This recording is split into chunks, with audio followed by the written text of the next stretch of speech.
in the 3rd round, and Atlanta's 5th round selection, which the Raiders own as well. So the big one that's upcoming next is Dallas will pick in the 11th slot here in round 2. Kansas City opening the 2nd round, their 2nd round selection, quarterback Mike Elkins. Their 1st round selection was linebacker Derrick Thomas. An amazing story, certainly on the football field, and an amazing story in his own life.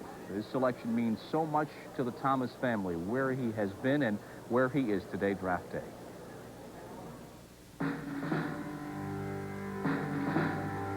The U.S. Air Force called it Operation Linebacker, 11 straight days of aerial bombardment of North Vietnam. Operation Linebacker began December 18, 1972.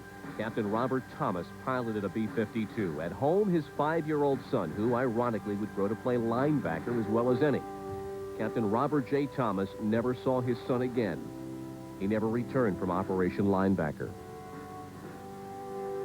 They said in the flames, when the plane burst into flames, they saw him parachute out of the plane. They don't know really what happened to him from that point. I still have that dream, that hope that he's still alive and one day he'll come back.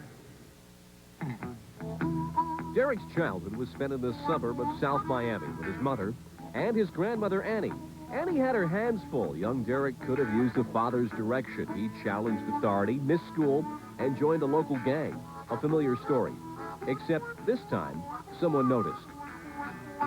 When I was 14, my counselor took me out of regular school and she put me into Bay Marine Institute.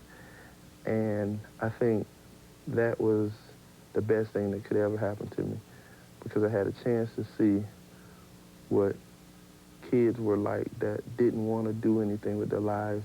And I had to make a choice at that point. Well, do you want to be like them, or do you want to go on and be productive in life? The young rebel became a model teen, winning the Butkus Award, the Boy Scouts Role Model of the Year. His life was on course, like his father's. Captain Thomas had graduated at the top of his class at Tennessee State. He had run track. Derrick's memories of his father are hazy, but his sense of continuity is strong. You know, they try to make me remember things that I should remember. And, you know, they just tell me that he was a great person, and, you know, he would be proud of me now. And, you know, a lot of the things that he accomplished, I'm at that point now where I can accomplish them. And they just tell me that he would want me to go on and be the best that I can be.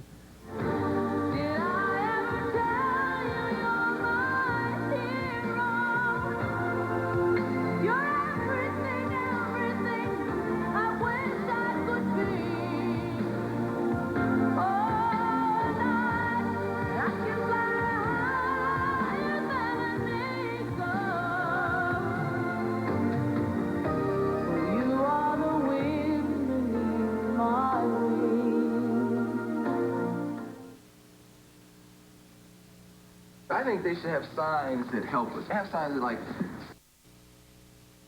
Just won in the 2nd round. Pittsburgh, their choice in the 2nd round, just took Carnell Lake, a defensive back, played linebacker school, but defensive back. That goes to the Steelers. And Cincinnati, with their first selection of the day, if you will. Remember, they made a trade of their 1st-round pick with Atlanta. Cincinnati selected running back Eric Ball at UCLA, so he may be thought of as a replacement to Stanley Wilson, who won't be a Bengal anymore. His problems well documented leading up to the Super Bowl week, etc. So it'll be tough for Eric Ball to beat out Ickey Woods and James Brooks, but the Bengals like to go with the 3 backs, and so that's maybe why they're looking at Eric Ball. Guy was yet to go and could go any pick now is our bubble man, if you will, Robert Massey, who is where Jimmy Roberts is, down in Durham, North Carolina. Let's check in on the situation down there. I guess you guys are getting to know each other pretty well, Jim. I think that's an understatement, Chris. The bubble burst about 45 minutes ago, and now we are looking directly at the 2nd round for Robert Massey and anticipating what's going to happen. I know you were looking at Tampa Bay as a possibility, and there's somewhat of an irony there because Danny Peebles is a friend of yours, the man who runs on the other side from the man who sits on the other side of you there, Naz Worthen. What are you looking at right now? Well, right now, it's pretty much in the air. I don't know who's willing to risk drafting me, but like I said, you know, I'd be content and satisfied with any team. Naz Worthen, Danny Peebles is gone. Andre Rison, Lawyer Tillman, several other guys are gone. Your name has been mentioned. What are you looking at now? Well, actually, I projected myself to go from second through the third round, so anything within those 2 rounds would be fine for me. I think the guys who went ahead of me, they're great athletes, and I think they deserve to go where they went. What about the guy sitting next to you? You played the position opposite to him. Can you evaluate, can you tell why he might not have gone at this point yet? I have not one idea, because I thought Robert Massey would definitely go in the first round, and he hasn't gone yet, and I feel just as bad as he do. Well, I don't think he's going to be feeling all that bad, because the signing bonuses in the second round are nothing to sneeze at. We're talking about somewhere in the neighborhood of $250,000 for signing in the second round. And you told me earlier that you would have liked to have played for the Raiders. That was one of the teams that you would have liked to play for. But we're going to be back later to talk to you about that. And we will be back with more from the draft from New York after this break.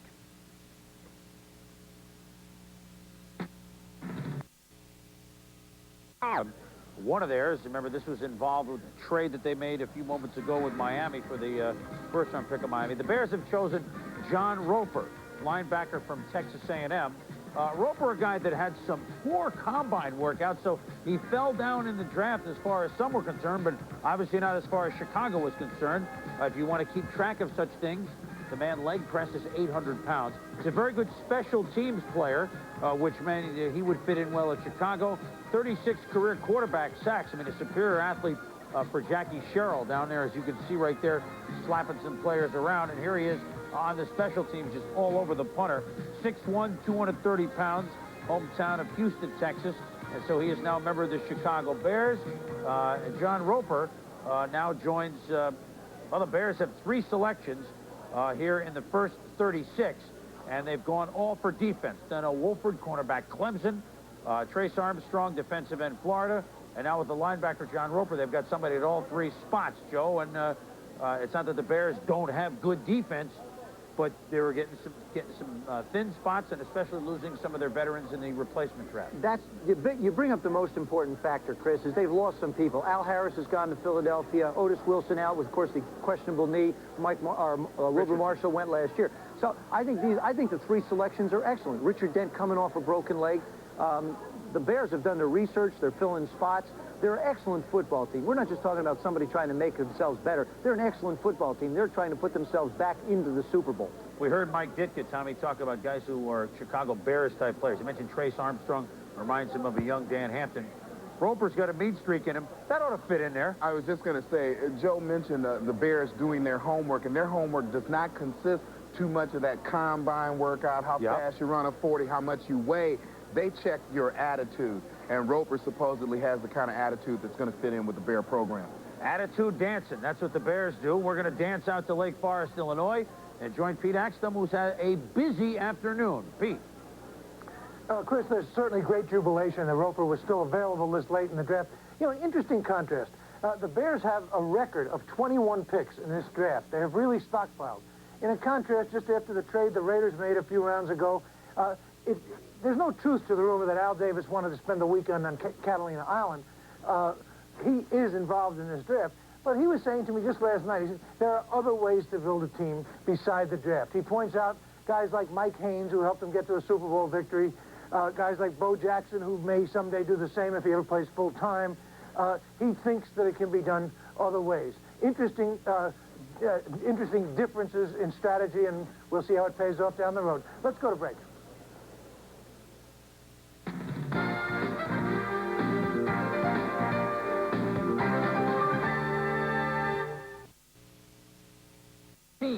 Coming into your pictures here on ESPN as we continue coverage of the NFL draft. What I'm trying to say is the Washington Redskins have gone to the post for the first time. They will go to the post with their next pick in the second round.